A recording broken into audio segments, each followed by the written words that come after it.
Hello दोस्तों, मैं Aamir sir with PDA classes के साथ आज हम आपके साथ जो डिस्कस करने वाले हैं एक नई सीरीज़ को लेकर के आए हैं।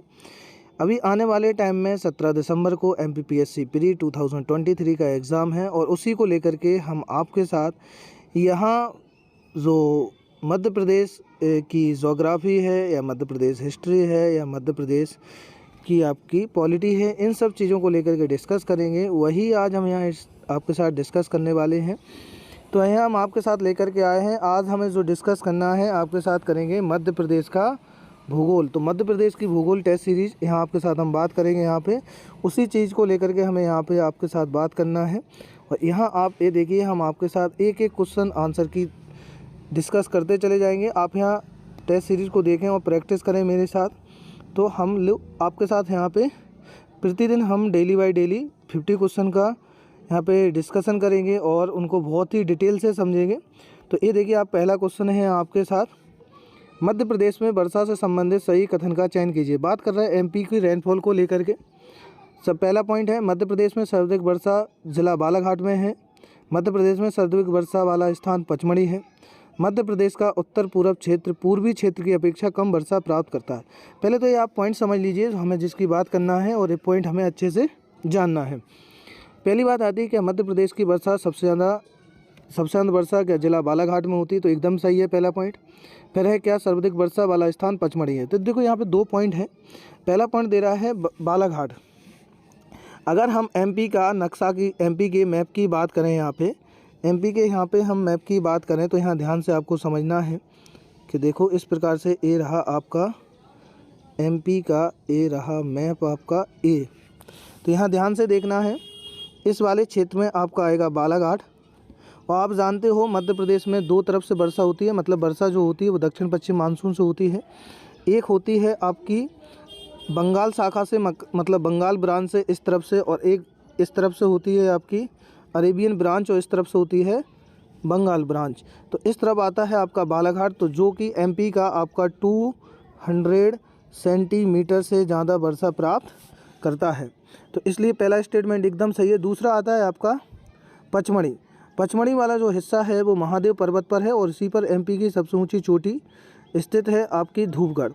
और पचमढ़ी जो है वो एक हिल स्टेशन है, और वो इस वाले क्षेत्र में आएगा आपका होशंगाबाद वाले ज़िले में, नर्मदापुरम में, जो एमपी का सबसे ज़्यादा वर्षा प्राप्त करता है। तीसरा पॉइंट है, मध्य प्रदेश का उत्तर पश्चिम क्षेत्र पूर्वी क्षेत्र की अपेक्षा कम वर्षा प्राप्त करता है। पहले तो यहाँ पे देखो दोस्तों, यहाँ आपको पहले डायरेक्शन बहुत अच्छे से पता होनी चाहिए। बात कर रहा है यहाँ पे, मैं आपके साथ यहाँ पे कुछ और बातें कर लूँ।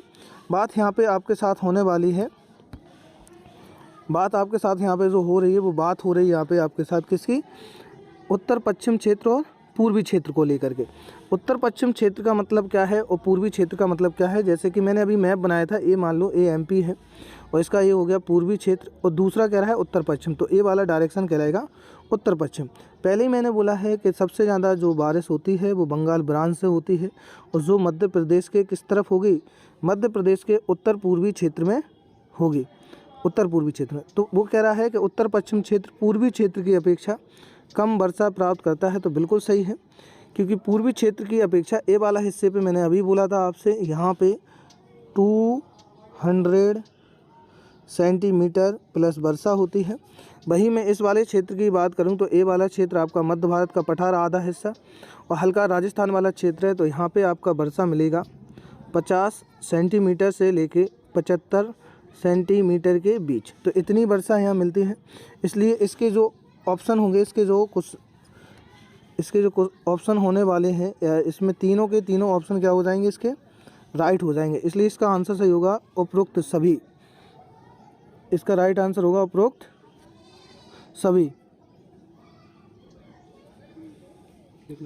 हम सेकंड क्वेश्चन को डिस्कस करने वाले, तो ये क्वेश्चन आप समझ गए होंगे। मैं यहाँ पे आपको बता दूं जानकारी के लिए, जो भी बच्चे यहाँ पे पूरा ये डिटेल से देखना चाहते हैं, मतलब ये एमपी वगैरह ज्योग्राफी, तो पीडीए क्लासेस आप जाके यूट्यूब पे सर्च करें, उस पर पूरा डला हुआ है, डिटेल से लेक्चर पढ़ाए हुए हैं, वहाँ पे आपको पूरी जानकारी मिल जाएगी। अब आते हैं नेक्स्ट क्वेश्चन को लेकर, निवाड़ी डिस्ट्रिक्ट के बारे में है। निवाड़ी डिस्ट्रिक्ट जो है ये आपका एमपी का 52 डिस्ट्रिक्ट है, और ये 1 अक्टूबर 2018 को इसका निर्माण किया गया था टीकमगढ़ से अलग करके। तो इसमें पहला पॉइंट लिखा है निवाड़ी जिले का गठन 1 अक्टूबर 2019 को किया, तो ये यहाँ पे पॉइंट गलत है, क्योंकि 2019 को नहीं, यहाँ इसका गठन किया गया 2018 को, इसका गठन हुआ था 2018 को, तो इसलिए पहला स्टेटमेंट गलत है। दूसरा, निवाड़ी ज़िले में 3 तहसील हैं, निवाड़ी, ओरछा और पृथ्वीपुर, ये सही है। तो ये सेकंड वाला स्टेटमेंट सही है। फिर है, निवाड़ी ज़िले के प्रथम कलेक्टर कौन थे? अक्षय सिंह, तो ये भी एकदम आपका सही है। तो इसलिए यहाँ पे जो स्टेटमेंट हो रहा है, आपका जो राइट आंसर होगा तो 2 and 3, ऑप्शन नंबर सी यहाँ पे इसका राइट आंसर है। अगली बात करते हैं, अगले क्वेश्चन, डिडोरी जिले से संबंधित तत्वों पर विचार कीजिए। डिडोरी जिले को लेकर के हैं। पहला स्टेटमेंट दिया है, डिडोरी जिले का गठन मंडला जिले से अलग करके किया गया था। शहडोल संभाग के गठन के समय इसे शहडोल संभाग में शामिल किया। वर्तमान डिडोरी जिला जबलपुर संभाग में। तो पहले देखिए यहाँ पे डिडोरी ज़िले का गठन मंडला ज़िले से अलग कर, बिल्कुल सही बात है कि यहाँ पे डिडोरी ज़िले का जो गठन किया था, एस्टेब्लिशमेंट किया था, वो मंडला ज़िले से अलग करके किया गया था इसको, पहला। दूसरा है, शहडोल संभाग से पहले क्या था, शहडोल संभाग के गठन के समय से शहडोल संभाग में शामिल किया गया। जैसे ही जब शहडोल संभाग बना, उसी टाइम पीरियड में शहडोल संभाग के साथ इसमें शामिल किया। और वर्तमान में डिडोरी आज जो है वो जबलपुर संभाग का हिस्सा है, इसलिए इसके तीनों को आंसर राइट हो जाएंगे। अगला क्वेश्चन है आपका, अगला क्वेश्चन जो यहाँ पे आ रहा है वो क्वेश्चन है आपका अगला मालवा को लेकर के। बात कर लेते हैं मालवा को लेकर के। यहाँ देखिए, मालवा के बारे में विचार कीजिए। पहले देखो यहाँ ध्यान से समझ लो, मैं यहाँ पे बता दूँ कि जो एमपी है, मध्य प्रदेश है, इसके अगर मैं फिजिकल ज्योग्राफी की बात करूँ, फिजिकल ज्योग्राफी की बात करूँ, जैसे ये आपका पूरा ये इस प्रकार से ये एमपी है, ये एमपी को बांटा गया है। एमपी के टोटल 7 पार्ट में बांटा है। जैसे कि ऊपर वाला हिस्सा, ए वाला हिस्सा बुंदेलखंड है, ए वाला हिस्सा मध्य भारत का पठार है, ए वाला हिस्सा मालवा प्लेटो है, ए वाला हिस्सा नर्मदा रिफ्ट वैली है, ए पूर्वी पठार है, और ए नीचे सतपुड़ा मेकल रेंज, ये सतपुड़ा मेकल रेंज है, और ए वाला हिस्सा पन्ना रीवा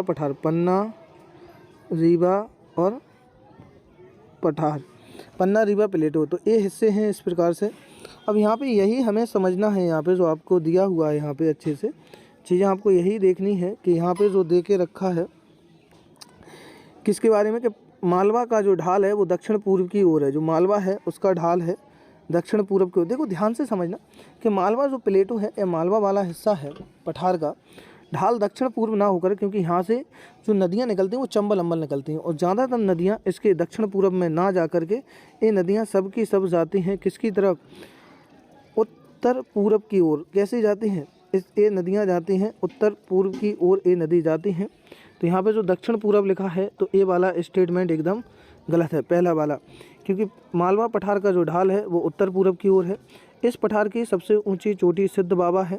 तो मैं बता दूं, यहाँ सिद्ध बाबा नहीं है, इसकी सबसे ऊंची चोटी है आपकी कौन सी, सिगार चोटी। कौन सी है, सिगार चोटी, सिगार पीक है, ठीक है। इस पठार में काली मिट्टी, ये बात सही है, ये वाला स्टेटमेंट सही है 3। तो इसकी सबसे ऊंची सिगार है। फिर पठार के मध्य से कर्क रेखा निकलती है, तो ये भी सही है। तो इसलिए इसका राइट आंसर 3 और 4 हो जाएगा। ठीक है, आगे हम अगले क्वेश्चन की बात करते हैं कि मध्य प्रदेश की प्राकृतिक सीमा के संदर्भ में कौन सा युग्म सही नहीं है। चंबल देखेंगे उत्तरी सीमा बनाती है, और वहीं देखें ताप्ती जो है वो दक्षिण सीमा बनाती है, मेकल पर्वत है वो पूर्वी सीमा, और उपरोक्त सभी। तो यहाँ हमें ध्यान से ये समझना है कि जो ये हिस्सा दे के रखा है कि इसमें कौन सा सही है। देखो मैं पहले ही बोला था, ये रहा आपका एमपी, ऊपरी वाले भाग में यहाँ से जाना पाव पहाड़ी से चंबल, तो ऊपरी जो हिस्सा है यहाँ पे वो चंबल बनाती है, सही है। फिर आता है ताप्ती, तो ताप्ती यहाँ निकलती है बैतूल के, मध्य प्रदेश के बैतूल से, और इस प्रकार से आएगी, तो दक्षिणी सीमा ये बनाएगी। फिर आती मेकल, तो मेकल यहाँ पे ये वाला हिस्सा है मेकल, ये वाला हिस्सा मेकल का है, और ये बना रही है पूर्वी सीमा, इसलिए इसके राइट आंसर हो जाएगा डी। तो 1 2 3 तीनों इसके सही हैं, राइट आंसर हैं। अब चलते हैं हम नेक्स्ट क्वेश्चन पे, आगे बात करते हैं हम लोग। मध्य भारत पठार के बारे में विचार कीजिए। मध्य भारत प्लेटो में अभी बताया है, जो बुंदेलखंड के वेस्ट में है, और मालवा प्लेटो के उत्तर में है। बात आता है पठार की मुख्य नदी सोन है, बिल्कुल गलत है, क्योंकि पठार की जो मुख्य नदी है, पठार की वो मुख्य नदी वो चंबल है, यहाँ सोन नहीं है। सोन जो है वो बघेलखंड की है। अगला है कछारी और जलोढ़ मृदा की अधिकता पाई जाती है, एकदम सही है, ये सेकंड पॉइंट। फिर है सरसों उत्पादन कारण, इसे सरसों की हांडी, बिल्कुल इस क्षेत्र में सरसों का बहुत अच्छी मात्रा में क्या किया जाता है, प्रोडक्शन किया जाता है, इसलिए 2 भी सही है। इस पठार में विषम जलवायु, यहाँ पे महाद्वीपीय प्रकार की जलवायु पाई जाती है, जिसमें क्या होता है मैं बता दूं कि कॉन्टिनेंटल महाद्वीपीय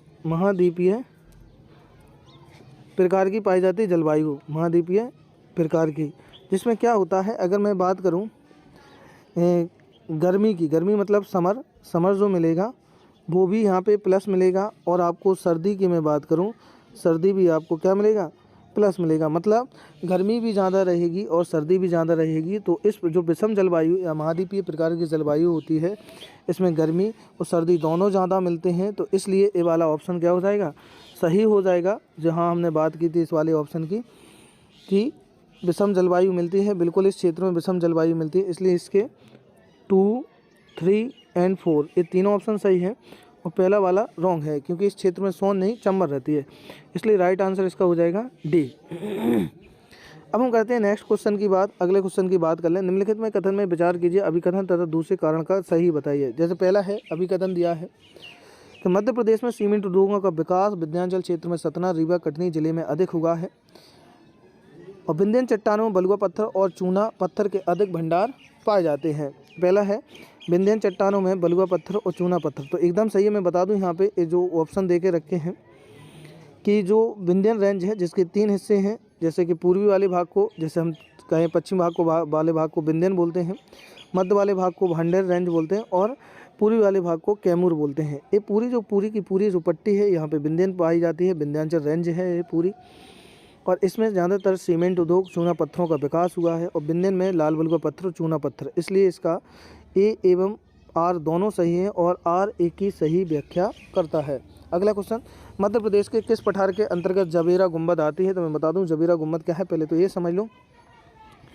देखो ध्यान से यहाँ एक चीज़ समझनी है कि जबीरा जो गुम्बद है वो एक बिल्डिंग्स है। जबीरा जो आती है वो पन्ना रीवा पठार में आती है। कहाँ आती है, एक्चुअली स्थिति ये दमोह डिस्ट्रिक्ट में आती है, और दमोह डिस्ट्रिक्ट के जो हिस्सा है वो रीवा पन्ना पठार के अंतर्गत आता है। और ये बता दूं जो दमोह में रानी दुर्गावती अभ्यारण्य है, रानी दुर्गावती आपका वाइल्ड लाइफ सेंचुरी है, उसके अंतर्गत आता है, इसलिए इसका राइट आंसर ए हो जाएगा। वह जिला जो एबेंडन सिटी कहा जाता है या परित्यक्त शहर कहा जाता है, तो मैं बता दूं परित्यक्त मतलब हो गया यहाँ पे जो ये बात बोली गई है, ये अपनी खूबसूरती के लिए जाना जाता है, ये अपनी बहुत ही, यहाँ पे देखें ये जो शहर है मतलब जिसे हम बोलते हैं, ये मध्य प्रदेश का एबेंडन सिटी इसलिए बोला जा रहा है क्योंकि यहाँ पे बहुत ही हिस्टोरिकल बिल्डिंग्स बहुत ही खूब बनी हुई हैं, और बहुत सारे यहाँ पे मिस्ट्री रहस्य टाइप के बने हुए हैं बिल्डिंग्स में, बहुत सारी ऐसी चीज़ें हैं। और ये मध्य प्रदेश का जो डिस्ट्रिक्ट है वो है मांडू। कौन सा जिला, कौन सा शहर है, मांडू शहर, और मांडू को परित्यक्त शहर कहा जाता है। चलो नेक्स्ट क्वेश्चन की बात करते हैं। चूलगिरी, चूलगिरी की पहाड़ियाँ, चूलगिरी की पहाड़ियाँ मध्य प्रदेश के किस भाग में स्थित हैं। तो मैं बता दूं चूलगिरी की पहाड़ियाँ हैं जो वो एमपी के विंध्याचल वाले पार्ट में आती हैं, और जो बड़वानी डिस्ट्रिक्ट में आती हैं, तो इसलिए इसका राइट आंसर हो जाएगा जो दक्षिण, एक मिनट, इसलिए इसका राइट आंसर होगा 10 में का, एक मिनट रुकना। चूलगिरी, हाँ चूलगिरी की पहाड़ियाँ मध्य प्रदेश के किस भाग में आती हैं। ये आती हैं अपने जो हिस्सा है, ये वाला हिस्सा आएगा जहाँ पे बड़वानी वगैरह है, जैसे कि मैंने पहले ही बोला था, और ये हिस्सा मतलब बड़वानी, खंडवा, खरगोन है, तो इसका राइट आंसर होगा दक्षिण पश्चिम। पर्यटन विभाग के अनुसार मध्य प्रदेश की सबसे सुंदर नदी का दर्जा किसे दिया है, तो ये दिया है केन नदी को। निम्न से क्या ताप्ती नदी से संबंधित नहीं है। तो मैं बता दूं यहाँ पे ताप्ती नदी पे हटनूर डैम, पारसडोह डैम और स्वाली नदी बंदरगाह ये तीनों हैं, तो इसलिए इसका राइट आंसर होगा डी। फिर करें, मध्य प्रदेश में अब्बा तंत्र को कितने भागों में विभक्त किया गया है। हाँ थोड़ा ये इंटरेस्टिंग क्वेश्चन है, इसको मैं थोड़ा सा आपके साथ डिस्कस कर दूँ कि क्या है, इसके बारे में थोड़ा अच्छे से सुन लीजिए। इसमें क्या है कि मध्य प्रदेश का अब्बा तंत्र वो हिस्सा कहलाता है जहाँ पे एक बड़ी नदी रहती है और उसके साथ बहुत सारी सहायक नदियाँ रहती हैं, और उसका एक सिस्टम जो क्रिएट करती है, सिस्टम जो बनाती है, कई ज़िलों का या कई राज्यों का उसमें पानी आके मिलता है, और कई जगह पे मतलब कई राज्यों में जाके अपना वो इम्पोर्टेंट रोल प्ले करती है। तो अब्बा तंत्र यहाँ पे क्या हो गया, बहुत सारी नदियाँ आकर सहायक हैं, या बहुत सारी बड़ी नदियाँ आकर के या तो वो एमपी की नदियों में आके मिल रही हैं, या एमपी की बहुत सारी नदियाँ आके किसी दूसरी नदियों में मिल रही हैं। मैं बात करूँ यहाँ पे एमपी में, मध्य प्रदेश में एमपी के अगर मैं ड्रेनेज सिस्टम की बात करूँ, यहाँ पे टोटल 6 हैं, कितने हैं, 6 हैं। सबसे पहले देखो यहाँ पे नंबर 1 देखेंगे, तो नंबर 1 वाला देखो तो यहाँ पे गंगा है, गंगा है, ठीक है, गंगा सिस्टम हो जाएगा, गंगा यमुना बोलते जिसे गंगा यमुना हो जाएगा। फिर मैं बात करूँ यहाँ पे और देखेंगे, जैसे यहाँ पे आपका एक तो चंबल हो जाएगा, नहीं चंबल इसी के अंतर्गत आता है, चंबल जो है वो चंबल इसी के अंतर्गत आएगा आपका। अगला मैं बात कर लूँ यहाँ पे चंबल के साथ साथ, जैसे यहाँ पे गंगा हो गया, अगला आपका आएगा नर्मदा आ जाएगा, नर्मदा ड्रेनेज सिस्टम। फिर अगर मैं बात कर लूँ अगला ताप्ती मिलेगा, ताप्ती वाला आ जाएगा।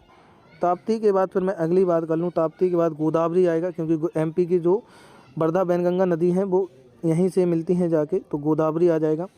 अगर मैं बात कर लूँ 5वें नंबर का, तो माही आ जाएगा, जो कर्क रेखा को 2 बराबर भागों में काटती है। और एक लास्ट बात कर लूँ, ये आ जाएगा महानदी।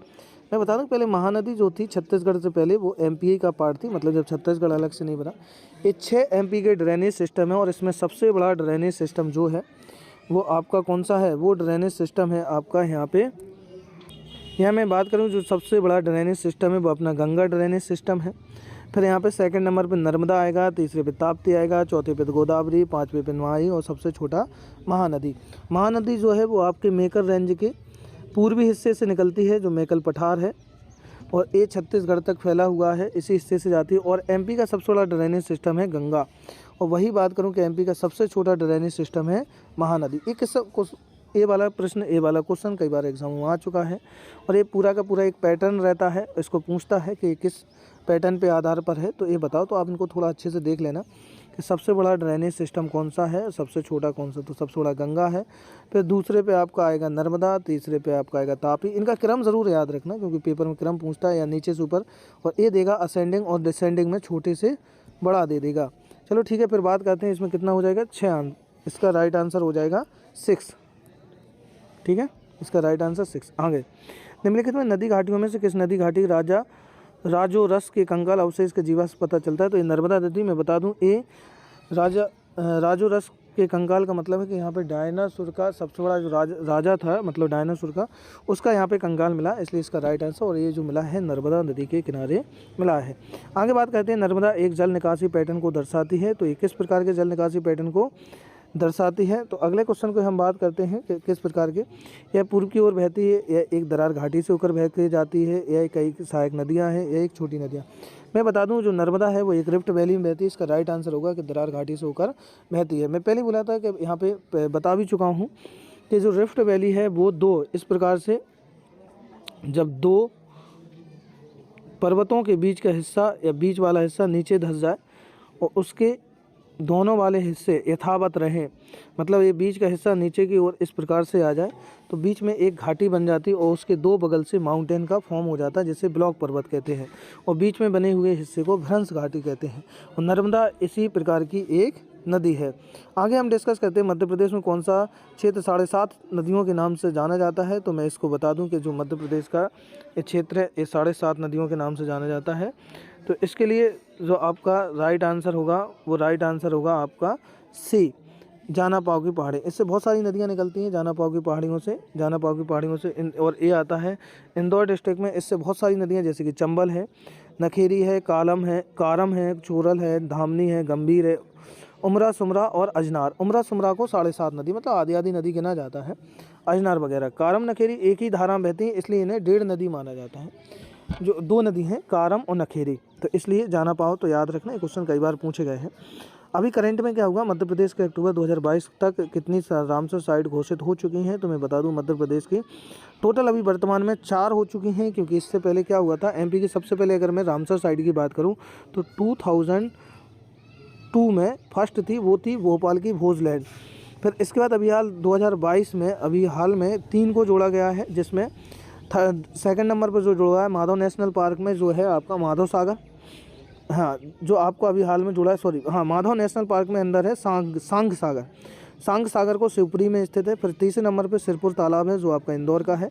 फिर यशवंत सागर है जो इंदौर का है। ये 2 इंदौर के हैं, एक शिवपुरी एक भोपाल, तो ऐसे करके टोटल 4 हो गए। अगला, मध्य प्रदेश पशुपालन के नवीनतम आंकड़ों के अनुसार पशु घनत्व न्यूनतम कहाँ पे है। तो मैं बता दूं दक्षिण वाले भाग में पूरा पर्वतीय क्षेत्र है और पूरा यहाँ पे इंडस्ट्रियल एरिया है, इसलिए इसका राइट आंसर हो जाएगा, इसका राइट आंसर हो जाएगा बी, अफ्रीका महाद्वीप। अगर मैं अगले क्वेश्चन की बात करूं, अफ्रीका महाद्वीप के किस क्षेत्र से कूनो पालनपुर राष्ट्रीय उद्यान में 17 सितंबर 2022 को चीते लाकर बसाए गए।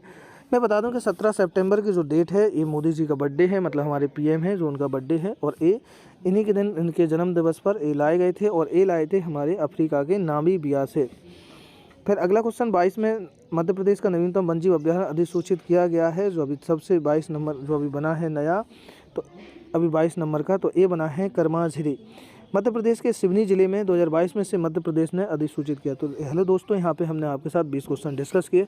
ऐसे ही हम आपके साथ 20 से 25 से 30 क्वेश्चन यहाँ कंटिन्यू डिस्कस करते जाएंगे। ऐसे करके आपकी एक टेस्ट सीरीज जल्द से जल्द 3 से 4 वीडियो में समाप्त हो जाएगी। ओके, कैसा लगा तो ज़रूर कमेंट में बताना, और इसे अपने दोस्तों के साथ शेयर ज़रूर करो। मैं ऐसे लेकर के आपके साथ MP geography, MP polity, MP economy, MP history और MP आर्ट एंड कल्चर को लेकर डिस्कस करूंगा। ऐसे ही अपन लोग करेंट अफेयर भी डिस्कस कर लेंगे। ओके, कैसा लगा मुझे ज़रूर बताना। ओके।